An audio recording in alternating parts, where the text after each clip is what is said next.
Hi, lovely humans! So this video is the last one of my series about how to travel in China for cheap. I made this series because I had an amazing time traveling in China and exploring such a wide country, and I wanted to share with you all my little tips on how to do so on a tight budget, which is what I did. The first video of this year was about when and where to go, the second one was about food and hostels, the third one was about what modes of transportation to use, how to book tickets, all those kind of stuff. And this video is going to be about how to avoid scams. China is generally a very safe place to travel. Like in the cities or in the more rural areas, you will not encounter much criminality in general, but little petty thieves and, more importantly, little scams are common, quite common. I will define scam pretty loosely in this video, so some of these things you might think are not real scams, properly speaking, but I will include them as just general things that people can do to you to screw with you just because you're obviously a tourist and they could make a few bucks out of you. First of all, I'd like to talk about entering sites, the entrance fees. In most places, if you're an exchange in China, you have a 50% discount. This is really interesting, of course, because some prices are really high in China. But they might tell you that you can't get this student reduction because you're a foreigner. But if you study actually in China, even if you're a foreigner, you have a right to this discount. So show your student card, show your student certificate, which is normally a little red booklet. There's no shame in insisting to get it. Yes, in a lot of the situations that I'm going to talk about in this video, you'll see that my advice will be a variation of be assertive, know your right, and just say what you want. You have to be very direct, kind of rude sometimes, but that will get your point across. That's the most effective way of avoiding people even attempting to scam you. Scams surrounding money, especially your bills, are really the most common types of scams in China. If you can use an app such as Alipay or WeChat, that will save you tons of trouble. Alipay and WeChat are both apps that you can use and that can be linked to your bank account to pay with them. You just scan a QR code. Basically everywhere they have them now in China, and that avoids having to use bills or coin as much as possible, especially with big transactions. That way you are sure that you are not going to get fake bills. So how do you know if a bill is fake? Well, on all bill, this is a 1 yuan bill, but on all bill, the color of Mao should be a bit itchy, like the texture should be different, it should be particular. On most fake bill, it will be just normal and you won't feel this little itchy thing. So that can be a telltale sign that the bill is fake.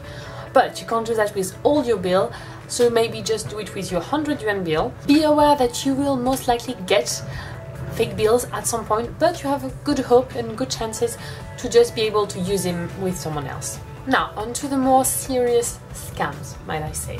If you're in a big touristic place, especially in Beijing, but also in Shanghai, and some Chinese people come to talk to you in English and invite you to a restaurant or a tea place or something like that, do not go with them. This is a very, very common scam. They will actually just bring you to a place and will make you pay for the expensive meal or the tea ceremony or whatever you're getting, even though they told you that they were going to pay for it. Similarly, you might get offered to buy some art object or some traditional cultural items. In most cases, they will be fake. Even if they seem really expensive and you're like, oh, well, if it were cheaper, I would be sure it's a counterfeit, but if it's expensive, maybe it's legit. Just assume it's fake. Assume in all cases that it is fake. If you want to buy anything, know that the prices they're going to give you is not the real price. So you have to bargain. I know, right? Bargaining. Bargaining for like food or water or just like common daily use item is really not necessary, but if you want to buy some particular art object or stuff like that, you need to bargain. How do you do that? Well, my personal technique is to just take the price they're telling me and divide it by 10. Yes, by 10. This may sound enormous, but that's where you're going to get closer to the actual price that a local would be willing to pay. You might think that, of course, you're a foreigner, you have more money, so you should probably pay a little more than someone living on the minimum wage in China. I agree. This is why if you want to be generous, you're just dividing it by 2 or 3. But under that, it's not worth it.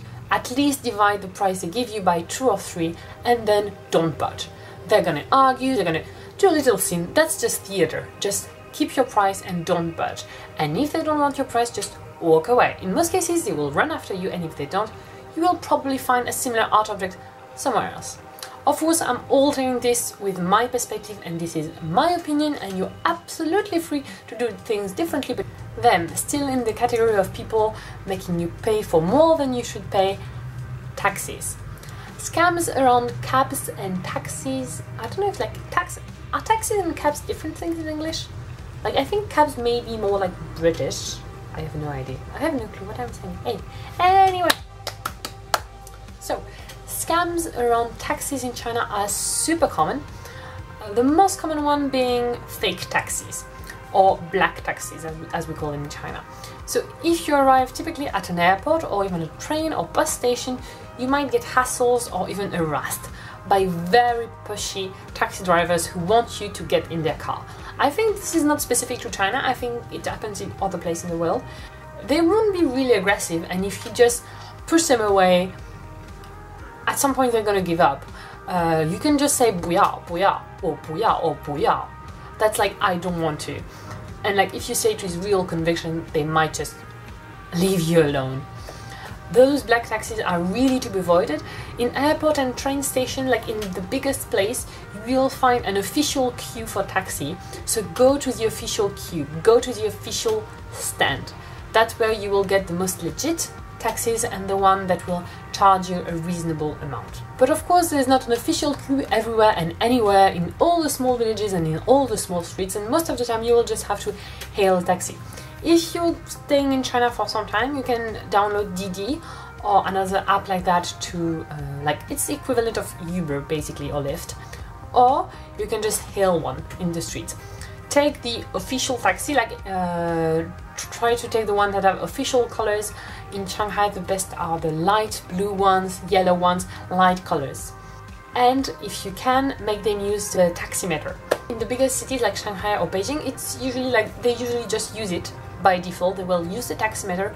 But if you go to smaller town and more touristic places, they will not use the taximeter. So just ask them. You have to ask them when you get in the car to use the taximeter.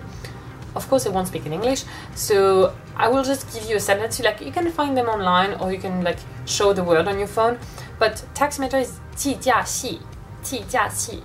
If I'm pronouncing it incorrectly, I will let you correct me. So you can say, for example, 不好意思，能不能用计价器？不好意思，能不能用计价器？ Like, can you use the taximeter, please? Like, it's quite polite, but in most cases, just know that they won't use it and they don't have one. So in that case, you can discuss the price in advance. Be sure to fix your price before getting into the car. Negotiate your price. That's especially useful if there's a bunch of other taxis around. Just negotiate, and if they disagree with your price, just go to someone else and do it like that. One thing that really helps is if you have like a map or Baidu Maps or another app on your phone, which is the equivalent of Google Maps. That way you can see the distance, the actual distance, and if it's like a 10-minute ride, you can say, I know it's 10 minutes. I know it's 10 minutes, don't try to tell me it's supposed to cost so much more. I know how long it is. Otherwise they're going to tell you, oh, but it's really, like, it's really far away. It's like an hour away, so you have to pay me a lot. So if you know how far away you want to go, it's really useful. At the end of the day, if they try to ask you for more money when you arrive, whether they use the meter or not, if they ask you for more money, just get out of the car and make a scandal. If you're loud and you're pushy, like, they won't get aggressive and they won't fight you. I could make a whole video of story times about interactions with cab drivers, but yeah. Let's just say that talking with taxi drivers in China is just part of the experience. And yeah, of course, I was talking about taxi, but in most places you can just use the public bus and that will be so much cheaper. So hey, just keep that in mind. A question I got a lot from my foreign friends when I was traveling in China was how easy is it to deal with the police? Like, are they very corrupted? The police in China is quite corrupted, but I would say it's like reasonable in the sense that they won't expect bribe from foreigners. Don't try to bribe the police officers. They know that you're foreigner, they won't expect it from you. Last but not least, obviously if you're a guy, don't follow hookers. I'm really sorry if you wanted to use one, but don't follow hookers. Stay away from girls who might be a little aggressively seducing you in a club or in a bar. Stay away from the pimps who will say like, come, I have cheap girls. I mean, if that's something you're into, do you? But it's a scam in China in most cases. They will spike your drinks, or they will take your credit card, or all other kind of stuff that you don't want happening to you. They will blackmail you. You just don't want to go there. Be cautious about that. I'm talking about all those scams, but of course just know that Chinese people in general are really welcoming and warm people. I had amazing experience interacting with Chinese people, and don't worry, you can avoid most of them, just be careful. And if unfortunately you get scammed at some point, you'll have a story to tell. So this is the end of this series. I think I shared all my most important tips on how to travel in China for cheap. If you have any more questions, please ask me. I think I will also make a video about how to live in Shanghai, like how to budget the life in Shanghai, because that's a question that I got a lot. If you would be interested in that, just subscribe. And yeah, as always, thanks for watching. Have fun traveling in China and see you soon. Bye.